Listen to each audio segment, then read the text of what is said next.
And let's just wind it up. तो हम ये सब डिस्कस कर चुके थे, bulk modulus, compressibility, right? So bulk modulus किससे रिलेटेड है, जरा सा रिकॉल कर लेते हैं, then we move on. So change in shape. No, bulk modulus change in shape से रिलेटेड है। No sir, वो modulus of rigidity है. Modulus of rigidity, bulk modulus किससे रिलेटेड था? Sir, change in volume. hydraulic Volume. stress divided by volumetric strain. Yes, it's hydraulic stress divided by volumetric strain. It's related to change in volume, right? So that was bulk modulus. We did bulk modulus, then we did compressibility, which is the ratio of bulk modulus. कुछ general discussion करते हैं, then move on. तो आपको क्या लगता है कौन easily compress हो जाता है, सॉलिड्स और gases? Gases. Gases easily compress हो जाएंगे, right? So now can you compare the bulk modulus solid and gases? किसका बल्क मॉडुलस ज्यादा होगा? सोचो, you know the formula for bulk modulus. Solids आसानी से compress हो जाता है. Using this relation, you can decide like which one have greater value of bulk modulus, solids or liquids, just by this simple expression. This one, you can decide which will have greater value of bulk modulus.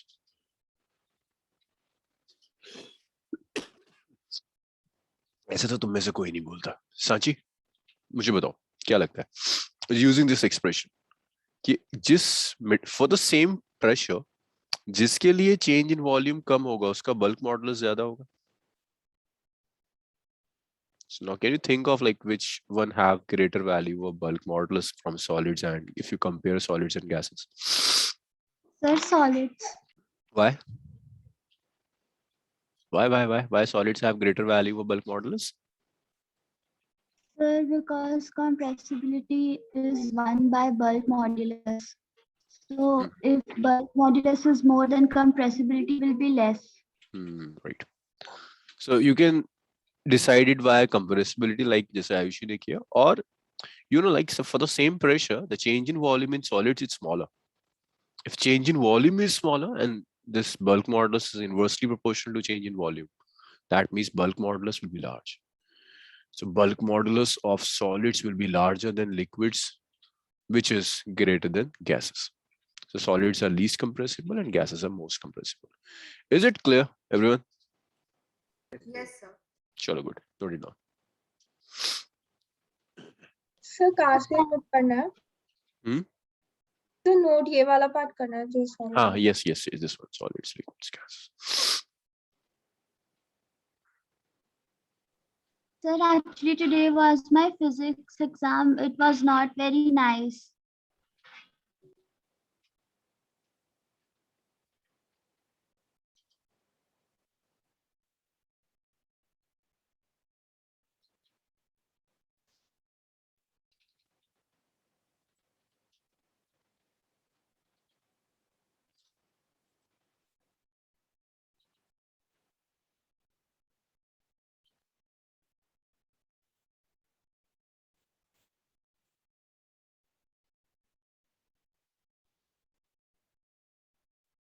Okay, let's solve the next question, this one.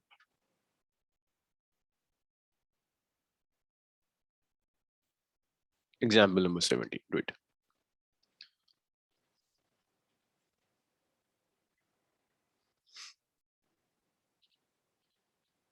Just note down the questions को साथ में solve करते हैं.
Question note किया आप लोगों ने?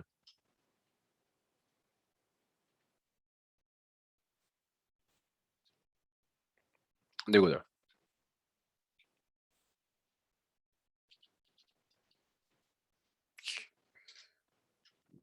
we find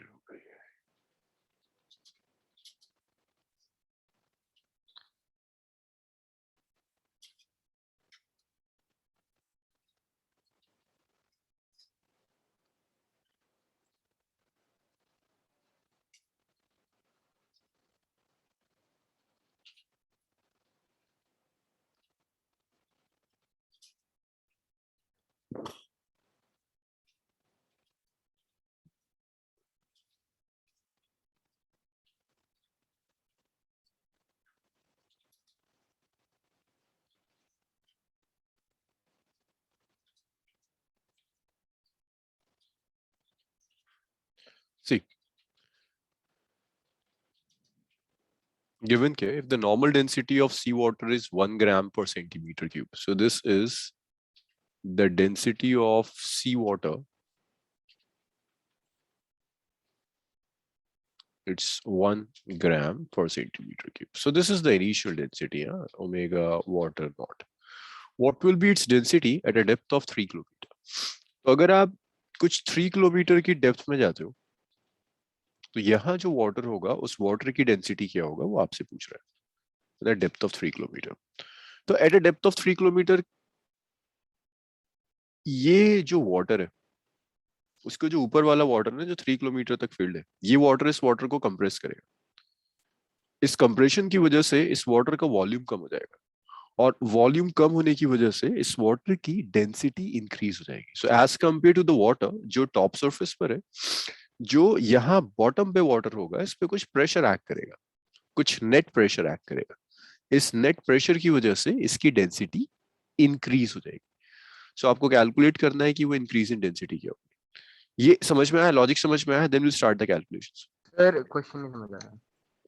भाई तुम्हारे पास वाटर है, सी वाटर, कुछ होगा जो टॉप सरफेस पर होगा, सी की जो डेप्थ है वो 3 किलोमीटर है, 3 किलोमीटर की डेप्थ में भी कुछ वाटर होगा। जो वाटर 3 किलोमीटर की डेप्थ में है उसे ऊपर वाला वाटर पुश करेगा ना, यस सर। पुश करने की वजह से इसका वॉल्यूम कम हो जाएगा। ये सर फिर तो डेंसिटी पर क्या इफेक्ट पड़ेगा बताओ? वॉल्यूम कम हो गया तो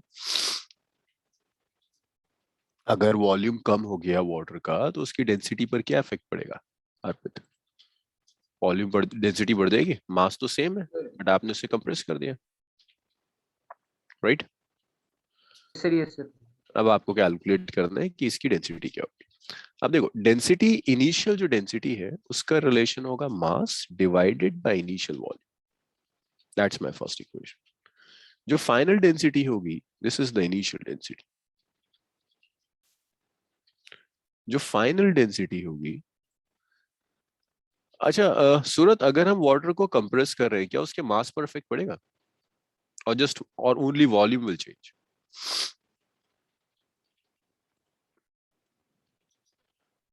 हाँ जी सूरत, अगर मैं कंप्रेस कर रहा हूँ वाटर का तो क्या उसका मास भी चेंज होगा और only its volume will change? Only volume change. Only volume will change. Small mass will remain same, volume change हो गया। वॉल्यूम कैसे चेंज होगा Surat? Like it will increase, it will decrease, what will happen to its volume? Decrease. Decrease हो जाएगा। सो v is less than v naught. Next, what we can do is we can take ratio of equation number 1 and 2. So when you divide 1 and 2, we get rho naught by rho is m over v naught divided by m by v.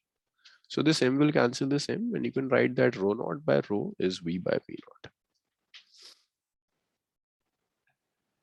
आपको चाहिए change, तो आप एक काम कर सकते हो, यहाँ पर दोनों साइड 1 से सब्ट्रैक्ट कर दो। You can write this as rho naught by rho minus 1 is v by v naught minus 1. दोनों साइड मैंने 1 सब्ट्रैक्ट कर दिया, रीजन अभी दिख जाएगा तुम्हें। rho naught by rho minus 1 is it's v minus v naught divided by v naught. So v naught, v is final volume, v naught is initial volume, so you can write this as this is change in volume divided by v naught. Now, that's equation number 3. अच्छा, अब तुम में से कोई इसको bulk modulus से relate कर सकता है? बता सकता है मुझे? How will relate this thing with the bulk modulus?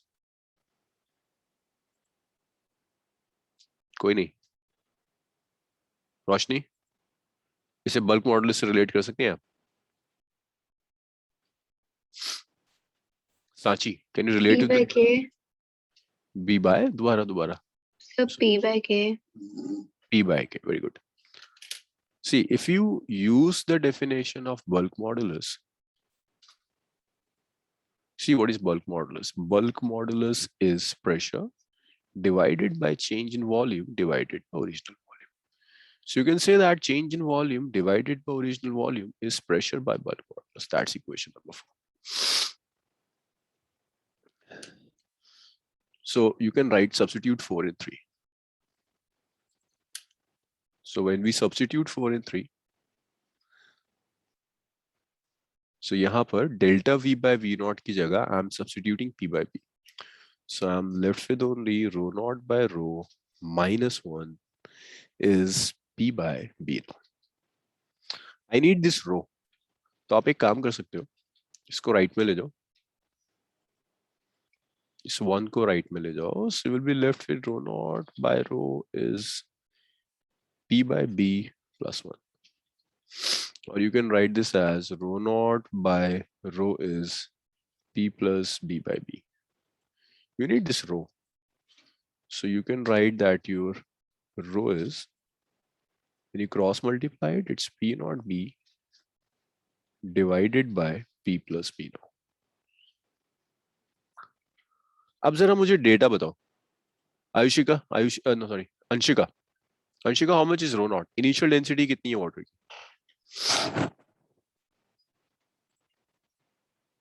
Anshika, what's the value of rho naught? Rho naught कितना है? Sir, हाँ अर्पित, कितना गिवन है रो not? sir, m by v. अबे 1 ग्राम पर सेंटीमीटर क्यूब. देखो ना, initial density is 1 gram per centimetre cube. Bulk modulus कितना given है? Bulk modulus of water is, compressibility is 0.0005. तो बल्क मॉडुलस क्या होगा? 1 by compressibility, 1 by 0.0005, 1000 by 5 which is 200. ये bulk modulus आ गया. एक जीरो आ रहा है, सॉरी, 2000. अब सारा इशू रह गया प्रेशर का. प्रेशर हमें कैलकुलेट करना है. वंस वी हैव प्रेशर तो डेंसिटी आ जाएगा. इतना नोट करना शुरू कीजिए, देन विल कैलकुलेट प्रेशर. नोमा, यहां तक क्लियर है? Yes, sir. रोशनी,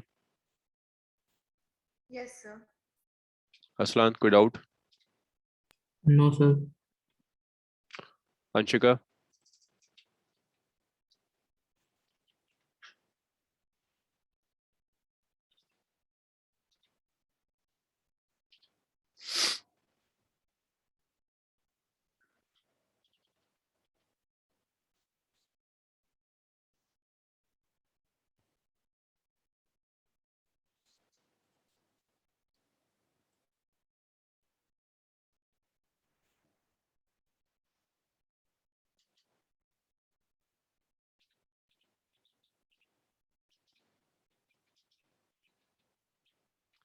अब इतना लिख लो तो बताओ मुझे. Change the slide.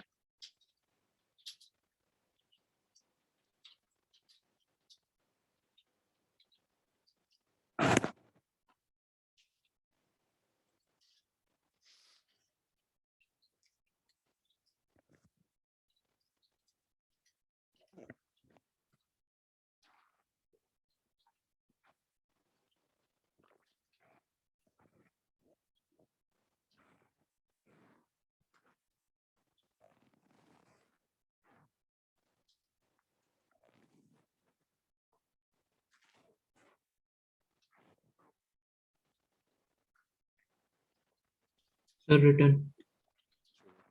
सबने लिख लिया? स्क्रॉल करूं? Sir, sir. No, Yes, sir. sir. No, sir.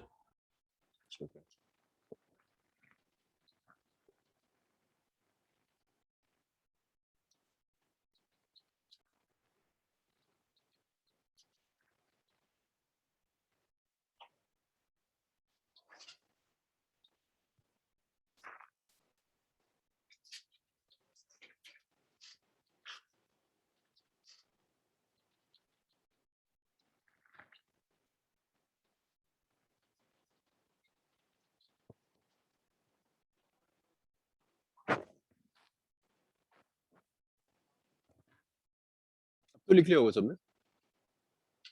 Anshika note किया इतना?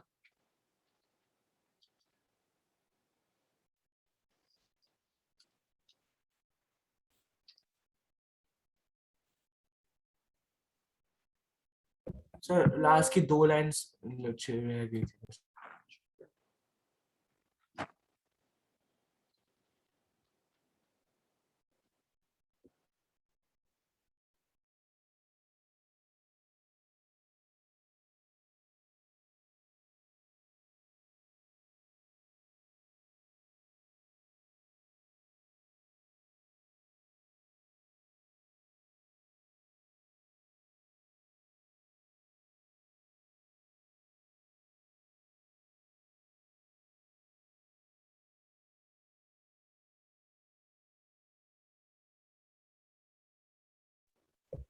यस सर हो गया। ओके।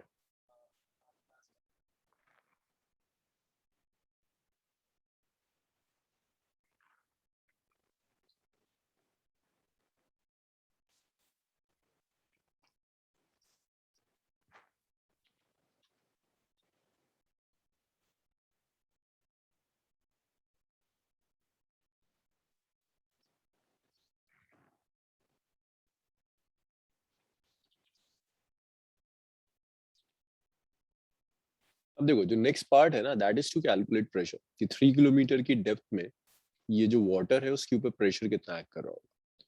सो यहाँ प्रेशर कैलकुलेट करने के लिए pressure on water at depth of 3 kilometre, तो यहाँ जो वाटर पे प्रेशर एक्ट करेगा, एक तो कुछ वाटर की वजह से जो 3 किलोमीटर की डेप्थ में, प्लस जो प्रेशर एक्ट करेगा that is the pressure due to atmospheric pressure.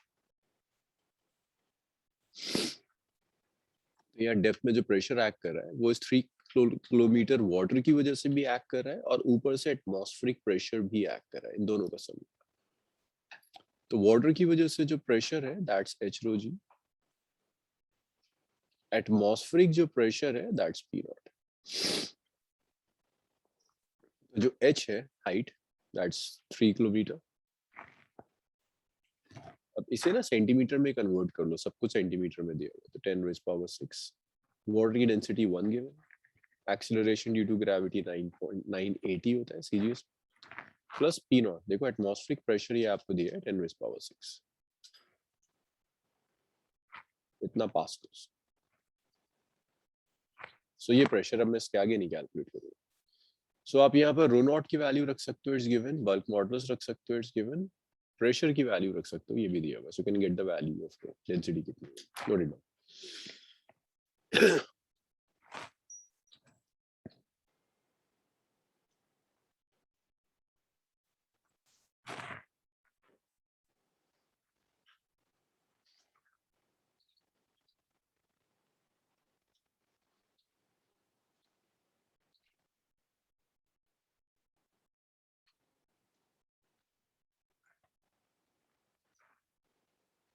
ये क्लियर है आप लोगों को? अर्पित? Yes, sir.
कितना हुआ? स्क्रॉल करूँ इसे आगे?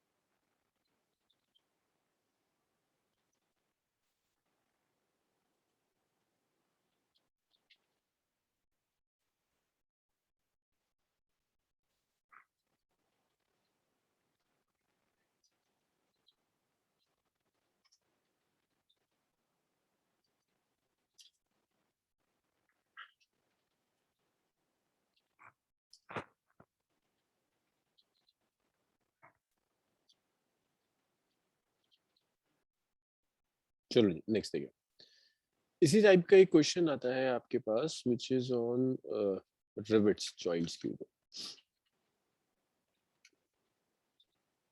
Modulus of rigidity.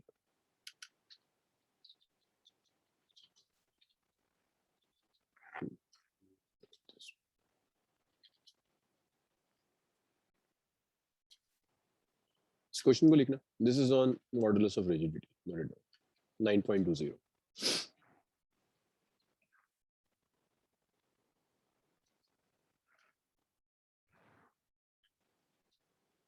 इस क्वेश्चन को लिखो फिर साथ में सॉल्व करते हैं।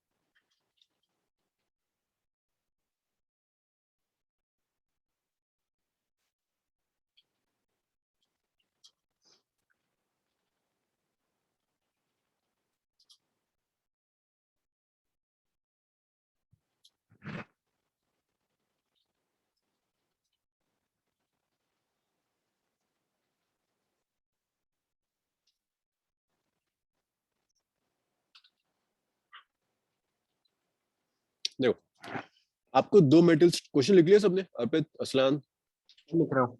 No, sir. जल्दी जल्दी जल्दी जल्दी। It's from NCERT 9.20।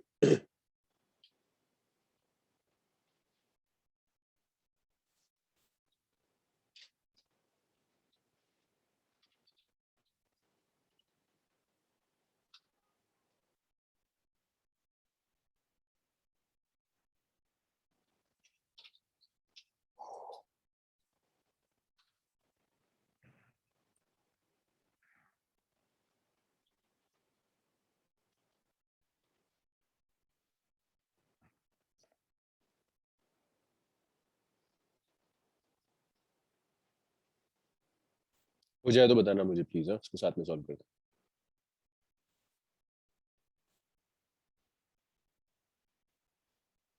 Sir, written. छोटे, देखो यहाँ पर दो प्लेट्स हैं आपके पास, this is plate 1 and this is plate 2। इन दो प्लेट्स को आपने दो रिवेट्स से कनेक्ट किया हुआ है। रिवेट्स बोल्ट टाइप समझ लो आप, जॉइंट्स होते हैं। तो ये 4 रिवेट्स आपने यहाँ लगाया और इन दोनों प्लेट्स को कनेक्ट कर दिया, ये 4 बोल्ट लगा दिया आपने, सर्कुलर। अब वो आपसे कह रहा है इस प्लेट के ऊपर आप मैक्सिमम कितनी फोर्स अप्लाई कर सकते हो कि ये प्लेट अलग ना, ये जॉइंट ना टूटे, बस ये पूछ रहा है। और उसने आपको दिया हुआ है कि हर जो रिवेट है ना उसकी शेयरिंग स्ट्रेस इसको एक्सीड नहीं करनी चाहिए। मैक्सिमम जो शेयरिंग स्ट्रेस हो सकती है वो इतनी हो। तो एक बात बताओ, अगर मैं फोर्स F अप्लाई कर रहा हूँ ऑन द प्लेट्स तो हर सिंगल रिवेट पर कितनी फोर्स एक्ट करेगी? Sir, equally divide होगा. हाँ, तो कितना हो जाएगा? हर एक सिंगल रिवेट के ऊपर कितनी फोर्स एक्ट कर रही होगी? F/4। हर एक सिंगल रिवेट पे जो फोर्स एक्ट करेगी दैट्स F/4। मुझे फोर्स मिल गई। तो जो स्ट्रेस होगी on each rivet, stress on each rivet, yes Roshni, stress कैसे आएगी? Area of each rivet is A। Her rivet का जो टॉप है ना, ये जो एरिया है, दैट एरिया इज A। तो स्ट्रेस कितनी होगी रोशनी ऑन ईच रिवेट? कितनी स्ट्रेस एक्ट करेगी?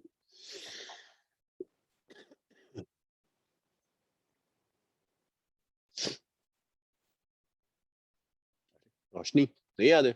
स्ट्रेस पूछ रहा हूँ, फोर्स गिवन है, ये रही। स्ट्रेस कैसे कैलकुलेट करोगे? F/4 है। Roshni, stress is just force divided by area. और वो आपसे कह रहा है ये जो स्ट्रेस है ना that should not exceed this, so the maximum value of the stress could be 2.3 × 10⁻⁹। इसने दिया हुआ है कि ये जो वैल्यू है this is 2.3 × 10⁻⁹।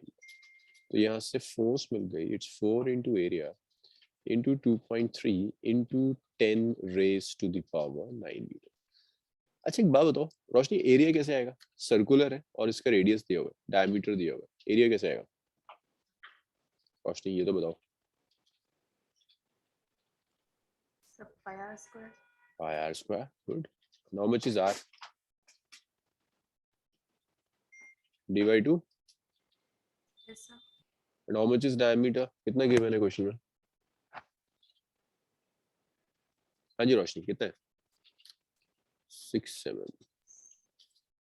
so that 6 into 10 raised to the power minus 3 metre. तो यहाँ से आप कैलकुलेट कर सकते हो, एरिया ये कैलकुलेट हो जाएगा और यहाँ से फोर्स मिल जाएगी। इतना लिखो। ये क्लियर है सबका? कोई डाउट इसमें? नोमा? No sir.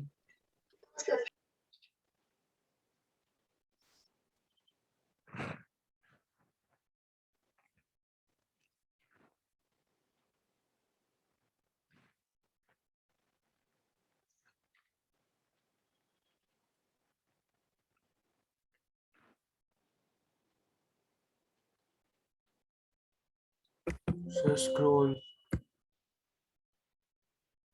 नहीं है खत्म, इसके आगे कुछ है नहीं कैलकुलेशन। ये कैलकुलेशन कंप्लीट तुम करोगे। चलो देखें जरा तुम्हें पुराना कितना याद है, उसको आगे क्या करना है? घर पे करना है। एरिया की वैल्यू निकालनी है यहाँ से, इसमें सब्स्टिट्यूट कर देनी है, हो जाएगा। Okay sir.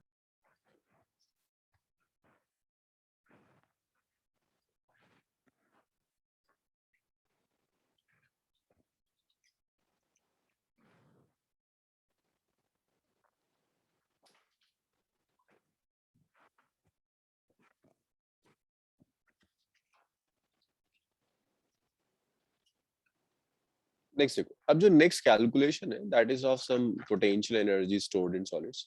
तो वो एग्जैक्ट रिपीटेशन है जो आपने स्प्रिंग में करा था। कुछ याद है किसी को स्प्रिंग में एनर्जी कितनी स्टोर होती है? अगर मैं एक स्प्रिंग ले लूं और उस स्प्रिंग को स्ट्रेच करूं, इस स्प्रिंग में रीस्टोरिंग फोर्स कितनी डेवलप होगी? माइनस के एक्स। Very good. किसी को याद है पोटेंशियल एनर्जी भी तो स्टोर होती है? क्या एक्सप्रेशन होता है पोटेंशियल एनर्जी का? अरे किसी को याद नहीं है? रोशनी को तो जरूर याद होगा। रोशनी, पोटेंशियल एनर्जी? रोशनी को भी याद नहीं है। सांची?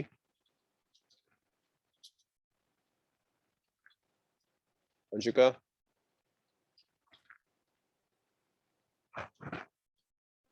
हाफ के एक्स का।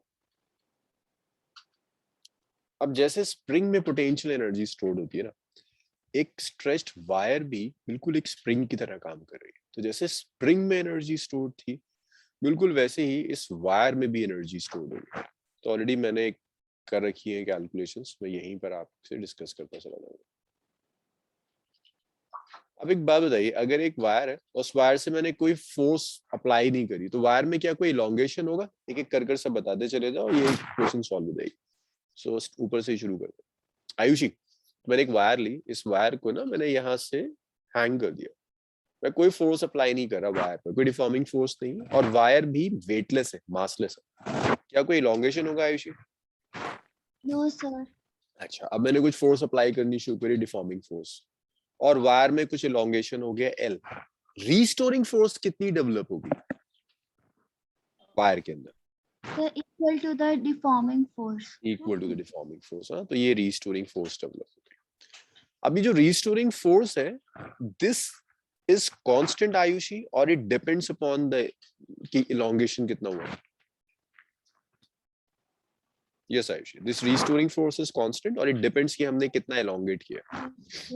Sir it depends on the elongation। It depends upon the elongation. तो देखो, पहला काम ये, आपने स्प्रिंग ली, वायर ली, इस वायर को आपने हैंग कर दिया, कोई फोर्स नहीं, कोई डिफॉर्मिंग फोर्स नहीं, कोई एलोंगेशन नहीं। बीच वाला भी मत देखो, आपने इस पर फोर्स अप्लाई करी, फोर्स की वजह से एल एलोंगेशन हो गया, ये एक्सटेंशन कह दो, और इसमें एक रीस्टोरिंग फोर्स डेवलप होकर आ गई F. And we know that restoring force is exactly equal to the deforming force. इतना हो गया। अब मेरा काम ये, किसी तरह से ना मुझे इस f की वैल्यू कैलकुलेट करनी है।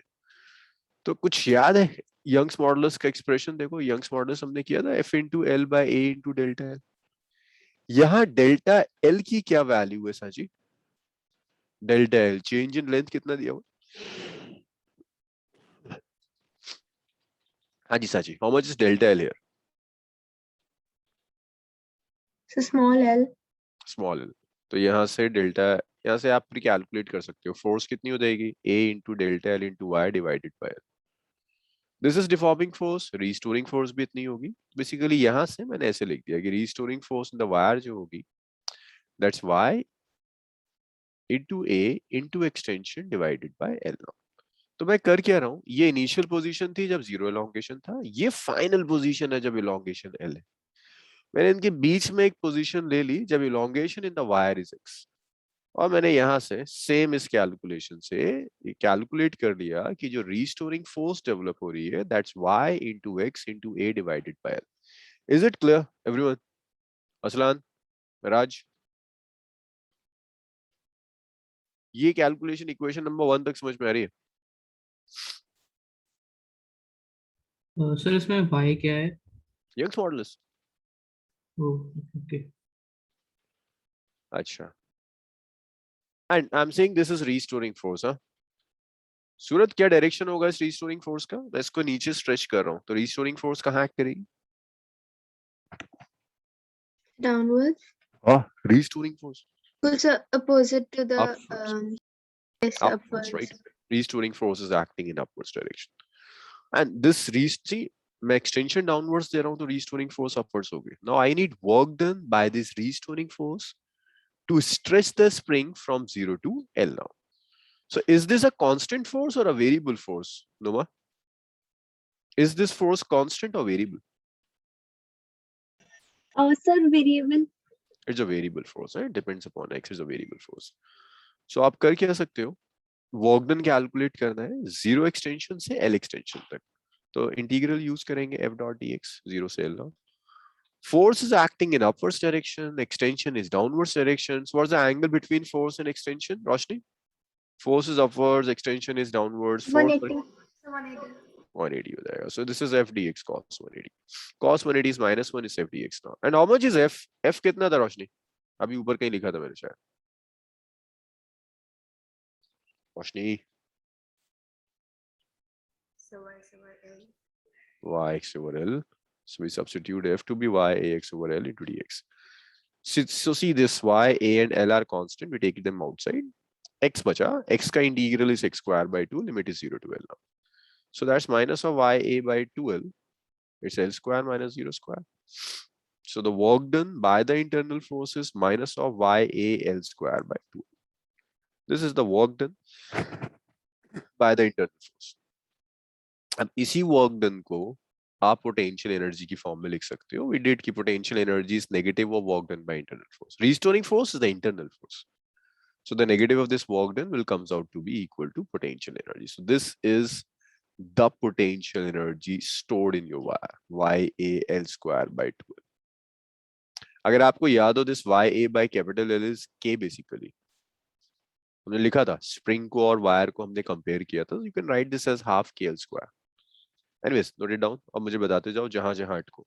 और प्लीज कॉपी मत करना, कैलकुलेशंस खुद करो, जहां अटक जाओ मुझे बता देना.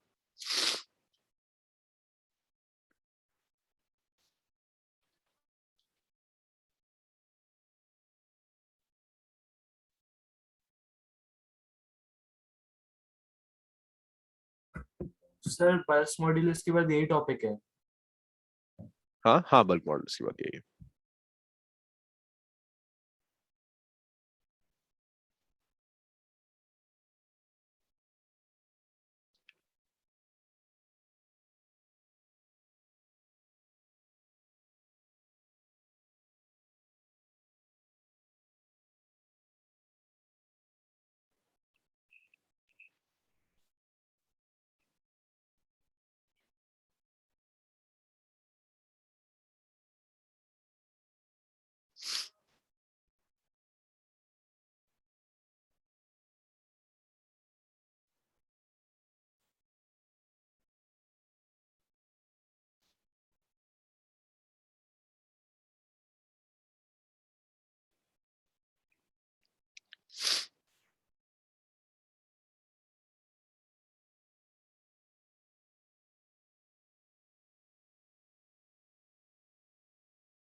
इसे खुद कैलकुलेट करो और मुझे बताओ जहां जहां तुम्हें लग रहा है तुम अटक रहे हो.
कोई परेशानी कैलकुलेशंस में रोशनी? कोई कॉपी पेस्ट तो नहीं कर रहे हो ना तुम लोग? No sir. No, sir. वैसे कितना अच्छा होता ना अगर तुम लोग भी राइटिंग पैड यूज किया करते, मतलब एटलीस्ट मुझे दिखता रहता तुम्हारी स्क्रीन।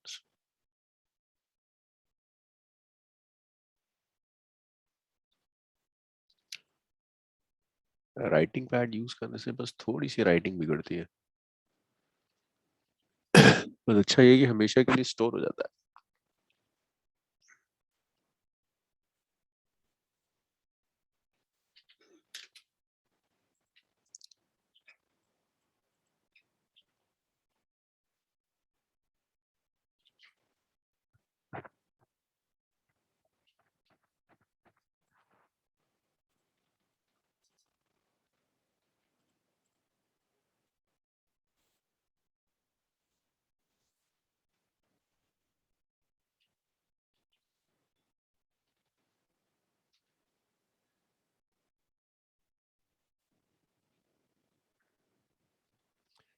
ये कैलकुलेशन कुछ याद आ रही है? इससे पहले ऐसी कैलकुलेशन करी है कहीं आप लोगों ने?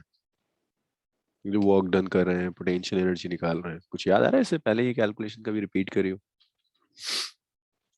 सर डिफरेंशिएशन में नहीं नहीं नहीं नहीं, equation। और सोचो। Sir work energy and power में करा था। वर्क एनर्जी इन पावर में था सर ना? चैप्टर 3 में भी यूज किया था। वर्क एनर्जी इन पावर में था ना मेजर, ये spring potential energy of a spring, same calculation सी। फिर ग्रेविटेशन में आपने किया था gravitational potential energy, same calculation थी।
हाँ, स्क्रॉल करूँ और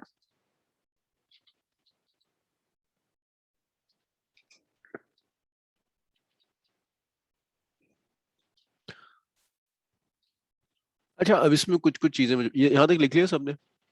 आयुषी, अंशिका, सूरत, अपना यस नोट सर। किया आप सबने? ओके। अच्छा, इसमें मुझे कहीं आपको स्ट्रेन दिख रही है सूरत? इस पूरे एक्सप्रेशन में कहीं आप स्ट्रेन दिख रही है? इसमें स्ट्रेन कहीं डेवलप हो रही हो? कहीं स्ट्रेन यूज हो रहा हो?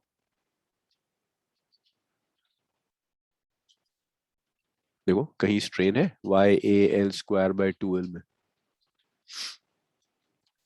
सूरत को नहीं मिल रहा। सांची, कहीं स्ट्रेन ढूंढ पाओगे आप इसमें? There is one term which have strain. Strain है इसके अंदर। Sir sir Small by by capital L. Small L by Small l by capital L, yes. The small l by capital L is strain, na? Strain is change in length divided by original length. अब एक काम करते हैं, नीचे भी capital L से multiply कर देता हूँ, ऊपर भी। तो उससे होगा ये small L by capital, yes sir हम स्मॉल एल को डेल्टा एल भी लिख सकते हैं ना? yes, we can even write it as delta. So this small l by capital L square, like this is strain square. This is strain square into area into length. So area into length क्या होगा? Volume. Small l by capital L is strain square, half Young's modulus into this. So this is potential energy. It's half into Young's modulus into strain square into volume. ये potential energy का expression है. अब इसको आप और कई forms में convert कर सकते हो, जैसे कुछ ऑथर्स इसको ऐसे भी लिखते हैं, यंग्स मॉडुलस को आपने स्ट्रेस बाय स्ट्रेन लिख दिया, तो the strain will square cancel the square, so this will be half stress into strain into volume. और आप ऐसे भी कर सकते हो, यहां ले जाकर वॉल्यूम से डिवाइड कर दो, so this is potential energy divided by volume. Potential energy divided by volume क्या होगा? Potential energy per unit volume. This is potential energy per unit volume, small u, which is half into stress into strain. और उसको आप ये भी कह सकते हैं कि ये आपकी एनर्जी डेंसिटी हो जाएगी। This is energy density of the water, half into stress into strain होगी, इसी को आप एनर्जी डेंसिटी कहते हैं। So energy density means energy per unit volume, energy divided by volume is energy density. इतना भी लिखो।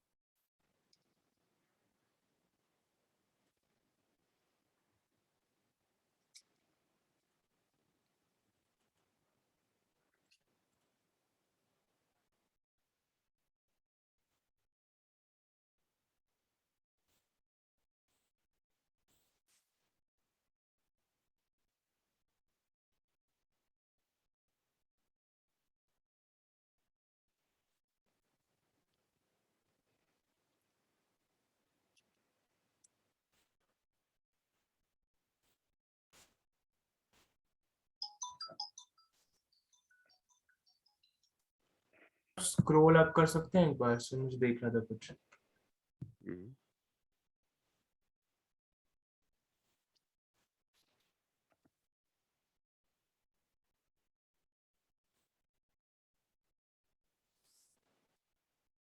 सर हमने इसको वापस से एल से मल्टीप्लाई करा, दोनों डिनोमिनेटर न्यूमरेटर को। राइट, कैपिटल एल से, so that we can have square of strain.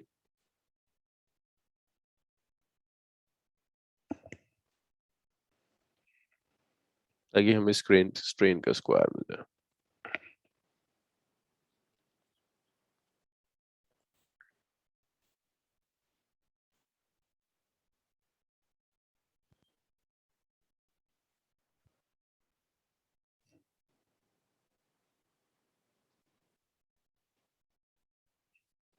हो गया ना?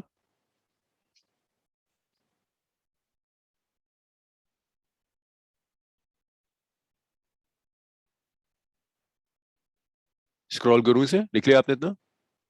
Yes, sir. हो गया। Next see this numerical. मुझे ऊपर एक डाउट था सर। बताओ। सर नीचे से थोड़ा सा स्ट्रीट जो फॉर्मूलेज है सर, ये जो सारे फॉर्मूलेज है सर, ये डिफरेंट मतलब सारे सारे सर सारे यूज हो सकते हैं हाँ, डिपेंडिंग है ऑन एक ही चीज, जस्ट व्हाट। अलग अलग फॉर्म में मैंने कन्वर्ट किया, दैट्स इट। दैट डिपेंड्स कि आपको क्वेश्चन किस तरह से फ्रेम करके दे रहा है। Otherwise same thing, this same expression है ना, बस इसी को मैं अलग अलग फॉर्म में लिखता चला जा रहा okay sir.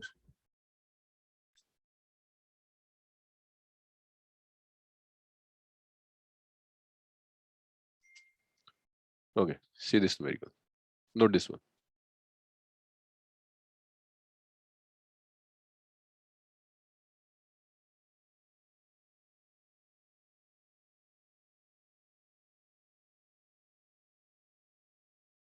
Note it down. सीधा सीधा क्वेश्चन है पोटेंशियल एनर्जी के ऊपर।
क्वेश्चन लिखा आप लोगों ने?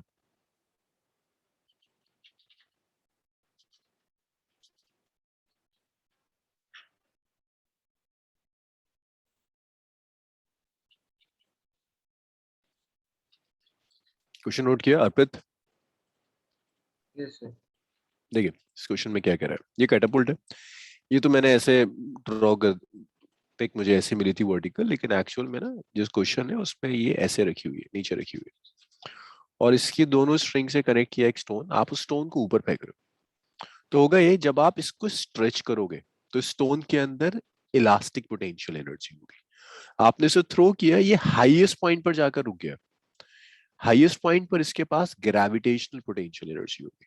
तो आप ये कह सकते हो कि इसमें जो इलास्टिक पोटेंशियल एनर्जी थी वो हाईएस्ट पॉइंट तक जाते जाते ग्रेविटेशनल पोटेंशियल एनर्जी में कन्वर्ट हो जाएगी। तो ये सिंपल सी कैलकुलेशन है, that elastic potential energy is equal to gravitational potential energy. Elastic potential energy ये हमने अभी कैलकुलेट किया था, half into Young's modulus into area into L square by L square which is equal to mg. So you can get the value of y. यहाँ से y आ जाएगा, इस cross multiply then, this is Young's modulus. Question सबने note कर लिया था Sachi, Roshni, Numa? Yes, sir. That is simple calculation. तो आपने जो कंजर्वेशन ऑफ एनर्जी पढ़ा था ना, हम एनर्जीज यूज करते थे काइनेटिक, पोटेंशियल स्प्रिंग की, पोटेंशियल ग्रेविटेशन की, अब ये इलास्टिक पोटेंशियल एनर्जी और ऐड हो जाएगी, इसको भी याद रखिएगा। तो यहाँ सिंपल सा कन्वर्जन है, elastic potential energy gravitational potential energy में कन्वर्ट होगी, नोट इट डाउन।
हाँ इतना लिख लिया सबने? अच्छा देखो, अब ये जो सॉलिड्स है, सॉलिड्स का हर वो कैलकुलेशन जो पॉसिबल थी वो पार्ट खत्म हो गया, now just theoretical part of solids. तो उसमें आप लिखना मत, क्योंकि बहुत डेफिनेशंस है, मेरे पास तो सब लिखा हुआ है, डेफिनेशंस है, ग्राफ्स है, आप स्क्रीनशॉट लेते रहो। मैं आपको स्क्रीनशॉट या एक काम कर सकते हैं, आप सिर्फ पॉइंट्स लिखते रहो, और इसके बाद मैं आपके साथ इसको शेयर कर लेता हूँ, ये सारी डेफिनेशंस मैं आपके साथ शेयर कर लेता हूँ, मेरे पास लिखी हुई है। तो ये नोटबुक का लिंक भेज दो। हाँ मैं लिंक शेयर कर दूंगा आपके साथ, राइट।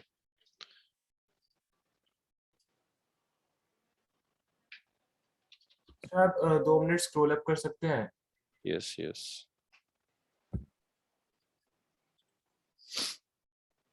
मैंने चैट रूम में ना इसका लिंक शेयर कर लिया है, और मैं आपको पॉइंट्स वाइज ना सारी चीजें समझाता हुआ आगे चला जाता हूँ, क्योंकि देयर इज नो सेंस कि आप एक एक लाइन दोबारा से लिखना शुरू करो इसमें। अब यहाँ से थ्योरेटिकल क्वेश्चंस बहुत आते हैं सॉलिड से, यूजुअली स्कूल एग्जाम्स में, एंट्रेंसेस में तो नहीं देता सॉलिड्स, बट पता नहीं क्यों स्कूल एग्जाम्स में बहुत कंसेप्चुअल क्वेश्चंस देते हैं यहाँ से। तो वो सब एक जगह लिखे हुए 2 स्लाइड्स पर, वो मैं आपको दिखाता जाता हूँ। यस, नोट कर लिया आपने? आगे बढ़ जाऊँ? Yes sir. अच्छा, अब आगे के पॉइंट्स यार देखो बहुत ड्राई हो जाएगा अगर आप मुझे नहीं बताओगे, तो कुछ कुछ चीजें डिस्कस करके करेंगे। इलास्टिक आफ्टर इफेक्ट, क्या लगता है आपको, अगर एक सॉलिड एक बॉडी है उसको मैंने स्ट्रेच किया और छोड़ दिया, जैसे ही मैंने छोड़ा इंस्टेंटेनियसली वो अपनी ओरिजिनल कॉन्फ़िगरेशन रीगेन कर लेती है, उसमें कुछ टाइम लगता है? हाँ जी, क्या लगता है सबको? सब माइक ऑन कर लो अपने और बताना शुरू करो मुझे। सर टाइम लगेगा थोड़ा। तो कुछ थोड़ा सा टाइम लगता है। ऐसा तो नहीं हो सकता काफी है लंब। कि आपने खींचा और उसे छोड़ दिया। लाइक स्प्रिंग भी है, अगर आप रबर भी अगर आप उसे स्ट्रेच करके रिलीज करोगे, take some time to come back to its original configuration, that is known as elastic after effect. Next is elastic fatigue. Elastic fatigue means अगर आप एक बॉडी लेते हो और उस बॉडी पर ना ऑल्टरनेट स्ट्रेन दे रहे हो, लाइक आपने एक मेटल का पीस लिया, पहले आपने उस मेटल को नीचे फोल्ड करा, फिर आपने उस मेटल के पीस को ऊपर फोल्ड करा, फिर आपने नीचे फोल्ड करा, फिर ऊपर फोल्ड करा, क्या होगा? स्ट्रेंथ कम हो जाएगी, कुछ टाइम के बाद टूट जाएगा। ऐसी तो तोड़ते हैं यस ना, सर। एक मेटल की प्लेट दे दूं मैं, उसको तोड़ना है तो आप ऐसी तो करोगे, उसको ऊपर लेके ऊपर ऊपर स्ट्रेन दोगे, फिर नीचे स्ट्रेन दोगे, फोल्ड करोगे ऊपर नीचे और टूट जाएगा थोड़ी देर। This is what we call elastic fatigue. अच्छा, इसके बाद ही और कुछ पार्ट्स हैं कि मेटेलिक जो मशीन के पार्ट्स होते हैं उनको उनकी इलास्टिक लिमिट के बियॉन्ड नहीं लेकर जाते। इलास्टिक लिमिट के बियॉन्ड लेकर जाओगे ना तो परमानेंट चेंजेस आ जाएंगे।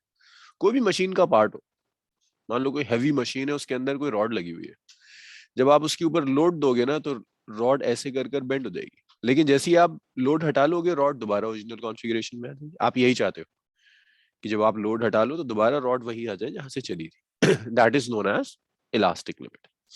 लेकिन अगर आपने इतनी फोर्स अप्लाई कर दी कि इलास्टिक लिमिट ही एक्सीड कर गई, मींस अब रॉड कभी भी ओरिजिनल कॉन्फ़िगरेशन में नहीं आ सकती, तो आपकी मशीन परमानेंटली डिफॉर्म हो जाएगी। तो आप इलास्टिक लिमिट के बियॉन्ड नहीं अप्लाई करोगे। और इसी तरह से अगर आप कोई बहुत किसी मशीनरी के अंदर बहुत हैवी वायर यूज करना चाहते हो, तो इंस्टेड ऑफ द फैक्ट कि आप एक सिंगल वायर यूज करो, क्या करते हैं, बहुत सारी थिन वायर्स लेते हैं और उन्हें जोड़ देते हैं।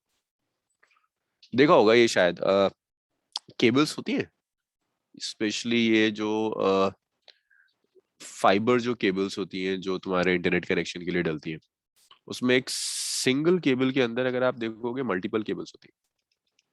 बिल्कुल कुछ इसी तरह से मशीनरी में अगर किसी मशीनरी के पार्ट को उठाने के लिए बहुत हैवी कोई केबल चाहिए, तो एक सिंगल केबल नहीं होती, उसमें मल्टीपल केबल्स को कनेक्ट किया हुआ होता है just to increase the strength. ऐसी एक और आता है कि जो ये, Excuse me, sir. Yes, sir जो इलास्टिक लिमिट है वो बताता है कि कितना टाइम लेता है वापस अपनी कॉन्फ़िगरेशन गेन करने नहीं नहीं, इलास्टिक लिमिट ये बताता है कि अब जब तक आप stress, elastic limit is basically stress, कि जब तक आप स्ट्रेस उसकी इलास्टिक लिमिट तक अप्लाई कर रहे हो तब तक वो अपनी ओरिजिनल कॉन्फ़िगरेशन रिगेन कर लेगा। जैसे ही स्ट्रेस उसकी इलास्टिक लिमिट को एक्सीड करेगी, वो ओरिजिनल कॉन्फ़िगरेशन रिगेन नहीं कर पाएगा। Okay sir. ओके, चलो देखें कितना याद है तुम लोगों को। इतना कुछ बता दिया मैंने। मैंने क्या क्या बताया है। यस, इलास्टिक आफ्टर इफेक्ट क्या होता है अर्पित? अर्पित, इलास्टिक आफ्टर इफेक्ट क्या था? सर जब हम किसी से स्प्रिंग को या फिर रबर को स्ट्रेच करते हैं तो सर उसको अपनी ओरिजिनल कॉन्फ़िगरेशन में आने में टाइम लगता है sir. Great, that's elastic after effect. अब देखो, ब्रिज बनाने के लिए ना जो बार यूज होते हैं वो इस शेप के होते हैं। मतलब कोई भी ब्रिज हो, मतलब बार मींस ब्रिज ग्राउंड और ब्रिज ऊपर जा रहा है, उसके बीच में जो सपोर्ट दी जा रही है वो सपोर्ट इस तरह के बार से दी जाती है। इनकी स्ट्रेंथ ज्यादा होती है। ये सब वो है जो स्कूल एग्जाम्स में क्वेश्चंस आते रहते हैं। हाँ, ये इंटरेस्टिंग है। माउंट एवरेस्ट में सबसे हाईएस्ट पीक क्या है? माउंट एवरेस्ट ना, इसी कितनी है हाइट ऑफ माउंट एवरेस्ट, कितनी है रफली? Sir, 8.5 thousand. मीटर ना, Yes. So, yes sir. Around 9 kilometre है ना। अब देखो बड़ी इंटरेस्टिंग कैलकुलेशन है। माउंट एवरेस्ट की अगर इससे ज्यादा हाइट होती तो क्या फर्क पड़ता? हो सकता है ना, मतलब अगर कोई एक ऐसा ही क्यों है कि इस हाइट से लाइक अराउंड 9 किलोमीटर मान लेते हैं कि 9 किलोमीटर से ज्यादा की हाइट की माउंटेन अर्थ की सरफेस पर पॉसिबल ही नहीं। इसको एक्सप्लेन करने के ना बहुत सारे तरीके हैं। एक एस्पेक्ट इलास्टिसिटी भी, रॉक की इलास्टिसिटी भी एक एस्पेक्ट है। देखो होता क्या है, अगर ये एक माउंटेन है तो ये माउंटेन दो तरह की स्ट्रेस अप्लाई करती है। एक तो अर्थ की सरफेस पर स्ट्रेस अप्लाई करती है, और एक ये माउंटेन का जो मटेरियल है ना, ये अपनी सरफेस पर भी स्ट्रेस अप्लाई करता है। और जैसे जैसे आप नीचे जाओगे एरिया बढ़ेगा, स्ट्रेस बढ़ती चली जाएगी, नीचे स्ट्रेस बढ़ती चली जाएगी। And this stress is proportional to the height of mountain. यहां तक समझ में आया? माउंटेन का जो मटेरियल है, रॉक जो है माउंटेन में, वो रॉक अर्थ की सरफेस पर भी प्रेशर एक्सर्ट करती है, और ये जो माउंटेन है ना, इसका जो वॉल्स होंगे यहाँ भी प्रेशर एक्सर्ट करती है। And this pressure depends upon height. जितनी ज्यादा हाइट की माउंटेन होगी उतना ज्यादा प्रेशर एक्सर्ट करेगी। तो ये बताओ मुझे, इस प्रेशर की वजह से अगर ये प्रेशर इस जो भी जिस मटेरियल की भी माउंटेन है, जिस रॉक की भी माउंटेन, अगर इस मटेरियल से ज्यादा स्ट्रेस अप्लाई कर दी तो क्या होगा? माउंटेन स्टेडी रहेगी या ब्रेक कर जाएगी? भाई एक माउंटेन है ना, इसकी स्ट्रेंथ है, आपने उसकी स्ट्रेंथ से ज्यादा प्रेशर अप्लाई कर दिया तो ब्रेक कर देगी यहाँ से। ब्रेक कर Yes, sir. सो अर्थ की सरफेस पर हाईएस्ट माउंटेन की मैक्सिमम हाइट वही हो सकती है जब तक जो स्ट्रेस है, प्रेशर की वजह से जो स्ट्रेस मिल रही है, वो इसकी इलास्टिक स्ट्रेंथ को एक्सीड ना कर दे। तो उसे ऐसे करते हैं कि हमने प्रेशर कैलकुलेट कर लिया, just like the last numerical H2G। तो H is the height of the mountain, rho is the density, जो रफली माउंटेन में जो मटेरियल होता है उसकी डेंसिटी 3000 होती है। G is acceleration due to gravity 10 pascals. ये P आ गया। तो रोशनी यहाँ P क्या है? कौन सा प्रेशर है, कौन अप्लाई कर रहा है, किस पर अप्लाई कर रहा है? जल्दी से। मैं स्लाइड्स में होता है कि स्लाइड्स दिखती रहती है और कुछ याद नहीं रहता। रोशनी जल्दी से बता दो P क्या है, कौन किस पर प्रेशर अप्लाई कर रहा है? अरे एक तो ये तुम लोग एक एक घंटे में गायब होते रहते हो।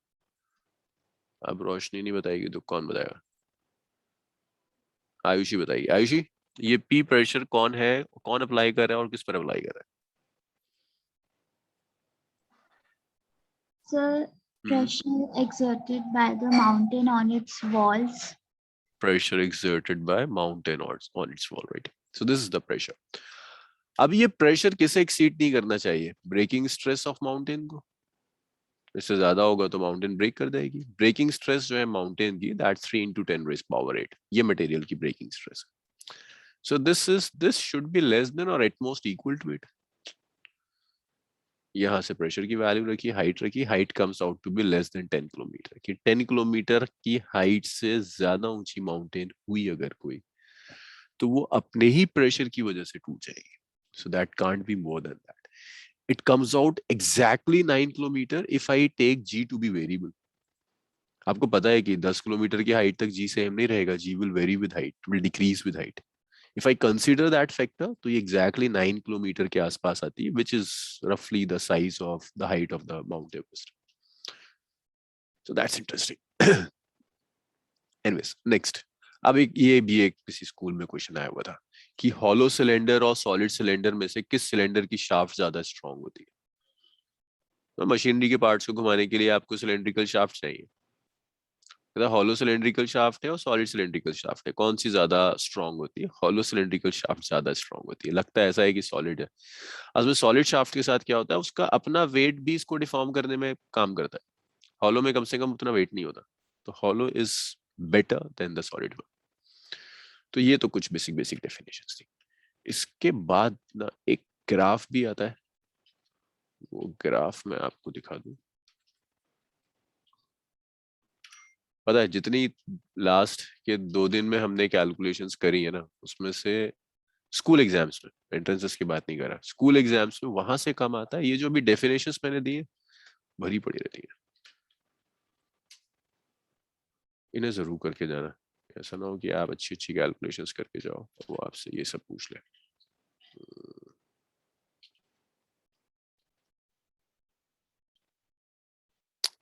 दिस वन, वो ये सबसे फेवरेट टॉपिक होता है स्कूल टीचर्स का, स्ट्रेस स्ट्रेन कर्व। देखो स्ट्रेस स्ट्रेन कर्व क्या चीज भाई, आपने एक वायर ली और इस वायर पर आप वेट बढ़ाते जा रहे हो। अगर आप वेट बढ़ा रहे हो, इसका क्या मतलब है रोशनी? हम स्ट्रेस बढ़ा रहे हैं या स्ट्रेन बढ़ा रहे हैं? मैं वायर लिया, उस पर मैं वेट ऐड कर, यहाँ ना वेट अटैच करता चला जा रहा हूँ। पहले 10 kg अटैच किया, फिर 20 kg, फिर 30 kg, फिर 40 kg, फिर 50 kg। यस रोशनी बताइए। So strain. स्ट्रेन, अरे वेट किससे रिलेटेड है? स्ट्रेस से ना। Yes, sir. Weight is force, so stress is force upon area. तो क्या इंक्रीज हो रहा है कॉन्टिन्यूसली? स्ट्रेस इंक्रीज हो रहा है, राइट रोशनी? Yes, sir. नो रोशनी रोशनी इमेजिन कि ये ना एक वायर है और उस वायर में मैंने यहाँ कुछ वेट अटैच किया, तो नेचुरल सी बात है ना वायर में कुछ इलोंगेशन आएगा. Yes, sir. What that elongation represents, that represents stress or it represents strain? Yes, Roshan. What that stress represents? Oh, sorry. What that elongation represents? Stress or strain? क्या कहोगे? Stress तो आपने apply करी थी. Elongation आया. इसका क्या मतलब है? Elongations would represent strain. Strain, right. अब एक चीज और बताओ. अगर मैं stress बढ़ा रहा हूँ, that means मैं weight बढ़ा रहा हूँ, तो elongation पर क्या effect पड़ेगा? So वो भी increase करेगा. Okay, so you're saying कि if we increase stress, then strain will also increase? Yes, sir. So the relation between stress and strain for this wire is stress strain curve. That's it. So बहुत general सी चीज है, मतलब ऐसा कुछ नहीं है कि किसी स्लोप फ्लोप लेकर कुछ बनाना है आपको, तो देख कर पता चल जाता है. If stress is zero, then what's the value of strain? Wirely, I applied absolutely zero stress. So how much is the strain developed in the wire?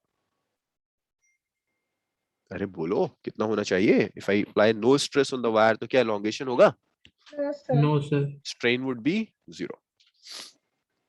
इसके बाद क्या किया? मैंने स्ट्रेस धीरे धीरे इंक्रीज करनी शुरू करी. स्ट्रेस इंक्रीज करने से स्ट्रेन भी बढ़ रही है, बट देख रहे हो एक ग्राफ का भी जो शेप है that straight line. Straight line होने का मतलब है कि stress and strain are directly proportional. Graph is a straight line. इसको आप ऐसे लिख सकते हो कि स्ट्रेस और स्ट्रेन जो होगा दे आर डायरेक्टली प्रोपोर्शनल. अरे क्या हो गया? Stress and strain are directly proportional. Stress और strain directly proportional. Directly proportional होने का मतलब है your graph will be a straight line. किसी को हुक्स लॉ याद है? Yes, sir. क्या था हुक्स लॉ? जल्दी. So stress is equal to modulus of elasticity into strain. Very good. So यहाँ पर graph is a straight line. That simply means कि यहाँ तक आपका ए पॉइंट तक हुक्स लॉ फॉलो हो रहा है, और इस ए पॉइंट को कहते हैं प्रोपोर्शनल लिमिट. प्रोपोर्शनल का स्ट्रेट लाइन होने का मतलब है if I double the value of stress then strain will also get doubled. So that's the proportional limit now. So what is proportional limit महराज? क्या मतलब है प्रोपोर्शनल लिमिट का? महराज अरे कहाँ गायब हो जाते हो? स्ट्रेस और स्ट्रेन का लिमिट नहीं. So, यस, sir, अगर स्ट्रेस बढ़ाएंगे तो स्ट्रेन भी बढ़ेगा. They are directly proportional. They are important. That's important है. लीनियर है. Stress and strain are linearly proportional. जहां तक स्ट्रेस की जिस वैल्यू तक के लिए स्ट्रेस और स्ट्रेन लीनियरली प्रोपोर्शनल है, जहां तक हुक्स लॉ फॉलो हो रहा है दैट्स प्रोपोर्शनल लिमिट. अब इसके बाद क्या होता है? आपने और स्ट्रेस बढ़ाई तो देख रहा है ग्राफ कर्व्ड हो रहा है. कर्व्ड होने का मतलब है कि now stress is proportional to maybe square of strain. Means on increasing stress, strain is increasing. But अब increment बहुत ज्यादा, अब linear relation नहीं है, अब Hooke's law follow नहीं हो रहा. So देख रहे हो ये ग्राफ कर्व जा रहा है, और यहाँ तक इलास्टिक लिमिट आ गई, which means अगर इस किसी भी पॉइंट पर ना मैं वायर को अनलोड कर दूं, सारा वेट हटा दूं, तो स्ट्रेस कितना हो जाएगा? नोमा, अनलोड कर दिया मैंने वायर को, स्ट्रेस कितना हो गया? सर स्ट्रेस भी इंक्रीज करेगा. अरे सुना ही नहीं तुमने? मैंने कहा वायर को अनलोड कर दिया, सारा वेट हटा दिया वायर से. नहीं सर, तब सर कम हो जाएगा सर, जीरो हो कितना? जाएगा. जीरो हो जाएगा. तो स्ट्रेन कितना हो जाना चाहिए? सर स्ट्रेन भी जीरो हो जाएगा क्योंकि सर स्ट्रेन भी जीरो हो जाएगा डेफिनेटली. तो अगर ये इलास्टिक लिमिट है, यहाँ तक मैंने स्ट्रेस जीरो किया ना, तो वायर बिल्कुल शराफत से दोबारा से वहीं चली जाएगी जहां से उसने स्टार्ट किया था. So strain would be zero. That's the elastic limit. But beyond elastic limit देख लो, थोड़ा सा भी स्ट्रेस बढ़ा रहा हूँ, स्ट्रेन बहुत बढ़ रहा है. Strain is increasing along x axis. Stress में बहुत कम चेंज है बट स्ट्रेन बढ़ता जा रहा है. इलास्टिक लिमिट को क्रॉस करने का मतलब है कि आपके सिस्टम में परमानेंट चेंजेस आ गए. Even if your stress is zero, your strain will not be zero. Strain zero नहीं होगा. Stress zero भी हो जाए, strain zero नहीं होने वाला. Strain zero ना होने का क्या मतलब है? अब आपने अगर अनलोड कर दिया ना, तो ग्राफ ऐसे नहीं जाएगा कि जीरो हो जाए, ग्राफ ऐसे जाएगा. इस O प्राइम के कोरस्पॉन्डिंग देखो, स्ट्रेन नॉन जीरो है, but your stress is zero, इसे कहते हैं परमानेंट सेट, कि आपके सिस्टम में कुछ परमानेंट सेट आ गया, परमानेंट चेंजेस आ गए। बताओ भाई, सी पॉइंट तक क्लियर है? Yes sir. अच्छा Yes, sir. अब सोचो जरा, बी के बाद जब मैं गया, लेट से बी से मैं सी जा रहा हूँ, तो ये क्या है? ये दिस इज इलास्टिक रीजन और is this plastic region? Sir, plastic region. Plastic region. So we are in plastic region of the wire now. और हम स्ट्रेस बढ़ाते हैं, स्ट्रेन और बढ़ेगा, means these are permanent changes. अब ऐसा नहीं हो रहा कि वायर आपकी दोबारा से उसी शेप में, उसी कॉन्फ़िगरेशन में आ जाएगी जहां थी। अब वायर में आपके परमानेंट चेंजेस आ गए, वायर की लेंथ परमानेंटली चेंज हो गई। लेकिन एक लिमिट है यार, उसके बाद क्या होगा? मतलब तुम स्ट्रेस बढ़ाते चले जाओ, वायर की लेंथ बढ़ती चली जाएगी, क्या हमेशा होता रहेगा? या वायर वीक होना स्टार्ट होगी? आपका लॉजिक क्या कहता है? फिजिक्स लॉजिक से बाहर थोड़ी ना है। अरे बता दो, क्या लगता है आपका लॉजिक क्या कहता है कि अगर स्ट्रेस जीरो हो गई, sorry, if I keep on increasing the stress, then the length of the string will keep on increasing, or at some point it should break? Sir, it will break at a Sir, it will So it will break. It should break, right? क्योंकि धीरे धीरे आपकी wire week होती चली जाएगी। सो wire week हो रही है, ग्रेजुअली वीक हो रही है, वीक हो रही है। स्ट्रेस, ऑल्दो स्ट्रेन बढ़ रहा है, बट वायर वीक होती चली जा रही है। यहाँ तक तो मैक्सिमम स्ट्रेस था जो वायर विथस्टैंड कर सकती थी। अब इसके बाद थिनिंग स्टार्ट हो गई, और इस पॉइंट पर आकर स्ट्रेस इतनी अप्लाई करी तो टूट गई, वायर ब्रेक हो जाएगी। This is known as fracture point. तो यहाँ से कई क्वेश्चंस आते हैं। एक क्वेश्चन ये आता है कि ये ग्राफ प्लॉट करके दे देता है, कहता है बताओ क्या पॉइंट है। तो जहां तक स्ट्रेट लाइन है, प्रोपोर्शनल लिमिट है, फिर कहता है इलास्टिक लिमिट कहाँ होगी, फिर आपसे कहता है कि अच्छा प्लास्टिक बिहेवियर कहाँ से कहाँ तक शो करेगा, फ्रैक्चर पॉइंट क्या है। तो इन जस्ट पॉइंट्स के नाम पूछता है आपसे, एक टाइप का क्वेश्चन विच इज इजी। दूसरा फिर आपसे पूछना शुरू करता है, कहता है अच्छा एक मटेरियल है, सोचना जरा आपने, देखो सिर्फ लॉजिक है और कुछ नहीं है, कोई फिजिक्स नहीं है इसमें। कहता है वो जो मटेरियल है ना, दैट्स डक्टाइल। क्या मतलब होता है डक्टाइल का? can be turned The into wires में draw कर Can be सकते हैं। turned into wires, huh? So this ductile nature should depends upon the plastic behavior, or it should depends upon the elastic behavior? Think about it. Sir, plastic behavior. Plastic behavior, right? Huh? Because if a wire is ductile, that means those changes are permanent. ऐसा थोड़ी ना हो रहा है कि तुम market से wire खींच के लेकर आए, तुम 2 किलोमीटर लंबी वायर, और तुमने पूरे घर की वायरिंग कर दी, और तुमने जैसे ही छोड़ा वो वायर दोबारा से आकर छोटी सी हो गई। ऐसा नहीं होता ना, the changes are permanent. That Yes, means ductile behaviour is related to plastic nature. अब मैं आपसे कहता हूँ कि 2-3 वायर्स मैंने आपको दे दी यार, जरा चूज करो कि which one is better to be turn into a wire, which one have better ductile properties. तो आप कौन सा, और मैंने आपको कर्व दे दिया, आप कौन सा कर्व चूज करोगे, जहां प्लास्टिक रीजन लार्ज हो या इलास्टिक रीजन लार्ज हो? सोचो। plastic region large. Plastic region, and this is the plastic region, right? After elastic region ये जो चला यहाँ तक सब plastic region, it should be a very large region. और अगर एक ब्रिटल मटेरियल है, ब्रिटल मटेरियल में क्या होता है यार, या तो इलास्टिक होगा वो, या टूट जाएगा। ग्लास ब्रिटल होता है ना, Yes, ग्लास sir. थोड़ी बहुत इलास्टिसिटी है उसके अंदर, लेकिन आपने उसकी इलास्टिक लिमिट के बियॉन्ड जैसी लेके जाओगे, टूट जाएगा वो। तो वहां पर यस सर सिर्फ सी से लेके डी तक ही प्लास्टिक लिमिट में plastic yes region. Yes yes C से डी तक, उसके बाद थिनिंग शुरू हो जाती है, तो वी डोंट कंसीडर इट, यहाँ तो टूटना शुरू हो जाएगा। अच्छा, अब Sir, what is the C point known as? This C point is यहाँ से शुरू हो गया, लाइक सी एग्जैक्टली कुछ पॉइंट नहीं है, मतलब बी के बाद से ना प्लास्टिक रीजन शुरू हो गया। तो सी पे तो मैंने बस ऐसे ही देखा कि ओके एट सी अगर आपने इसे अनलोड कर दिया, then its strain will not be zero. C is not any special point.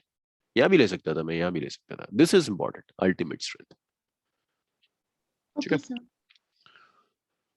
अपना कई टेक्स्ट बुक्स कहीं टेंसाइल स्ट्रेंथ लिख देते हैं, अल्टीमेट स्ट्रेंथ कोई टेंसाइल लिख देंगे, यहाँ अल्टीमेट लिख देंगे, यहाँ टेंसाइल लिख देंगे, बट एनसीईआरटी देखना वो अल्टीमेट है, उसके बीच में सारा प्लास्टिक रीजन। तो ब्रिटल के लिए प्लास्टिक रीजन बहुत स्मॉल होना चाहिए ना। तो ये एक क्वेश्चन आया था एक बार, तो मेरे पास लिखा हुआ है डक्टाइल मटेरियल है, लार्ज प्लास्टिक रीजन होगा, प्लास्टिक रीजन लार्ज है। ब्रिटल मटेरियल है, स्मॉल प्लास्टिक रीजन। अब यहाँ नहीं रुकते स्कूल वाले, एक और डेफिनेशन थमा देते हैं, इलास्टोमर। इलास्टोमर वो मटेरियल्स हैं जो जिनकी इलास्टिसिटी बहुत ज्यादा होती है, जैसे लाइक रबर, बहुत लार्ज वैल्यूज तक आप उसे स्ट्रेच कर सकते हैं। लेकिन इंटरेस्टिंग ये होता है, इसमें कोई प्लास्टिक रीजन नहीं होता। प्लास्टिक रीजन ना होने का मतलब है कोई परमानेंट चेंजेस नहीं आएंगे, या तो इलास्टिक रीजन होगा या टूट जाएगा। यंग्स मॉडुलस बहुत छोटा होता है। और स्ट्रेस स्ट्रेन ग्राफ देख रहे हो, कर्व है।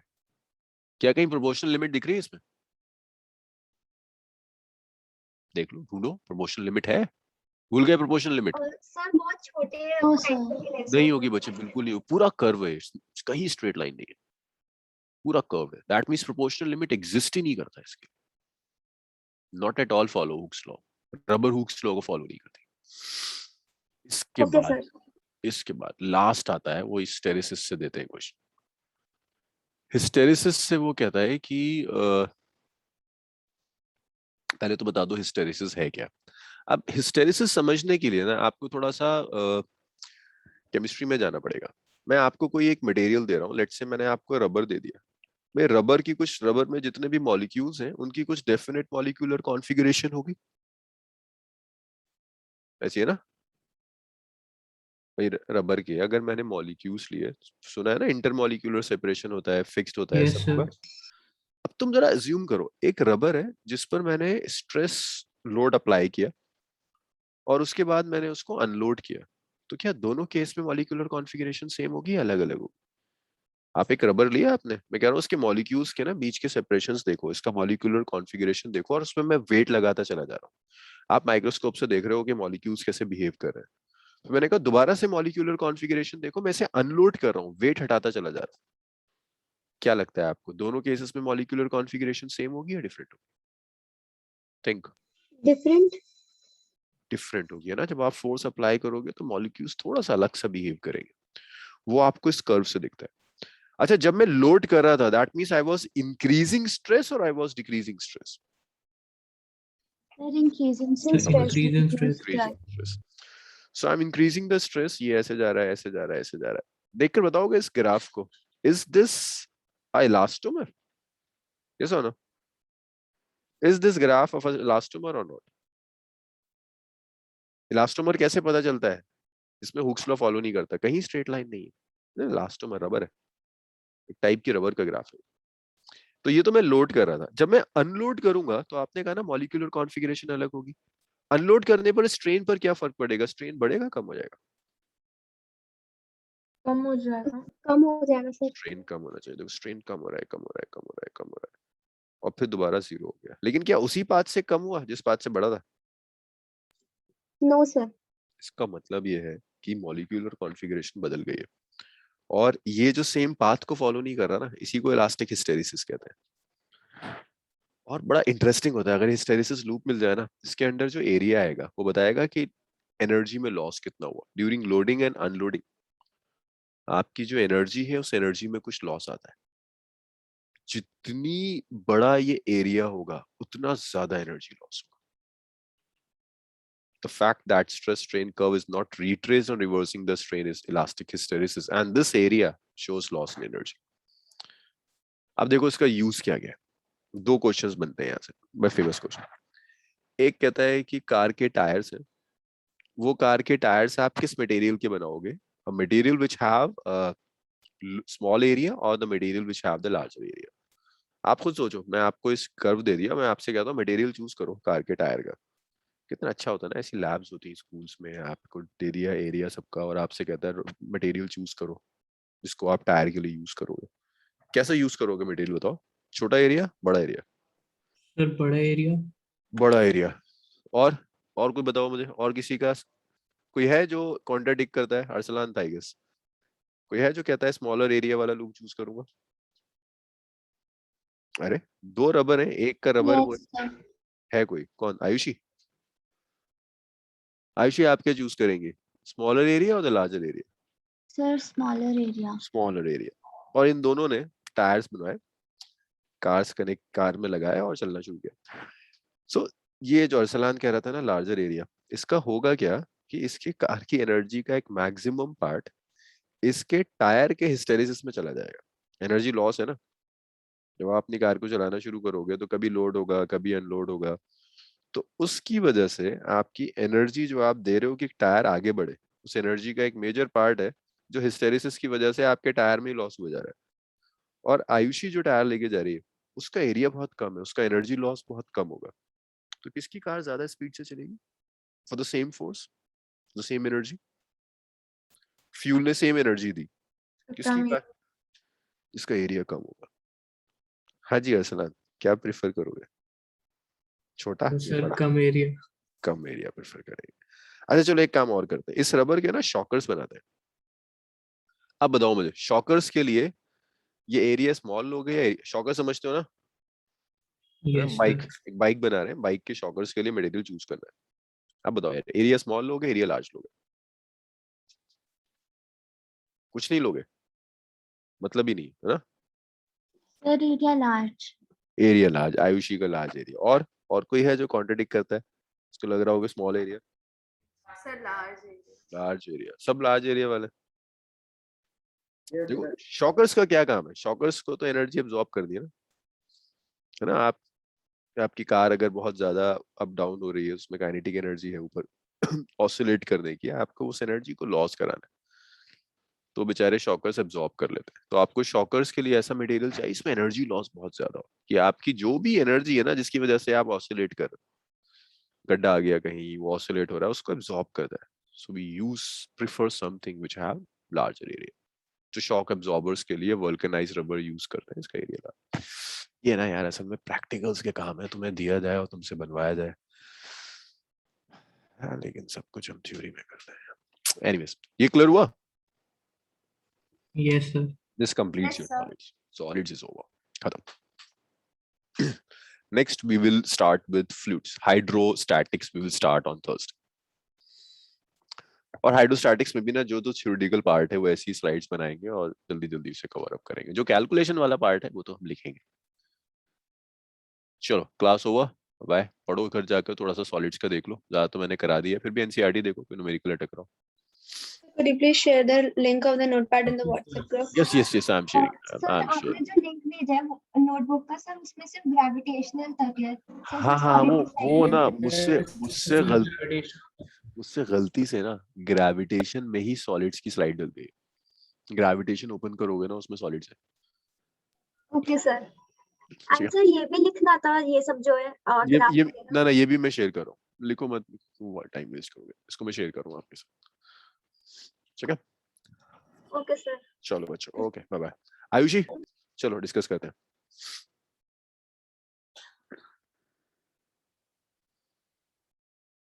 Thank you, sir.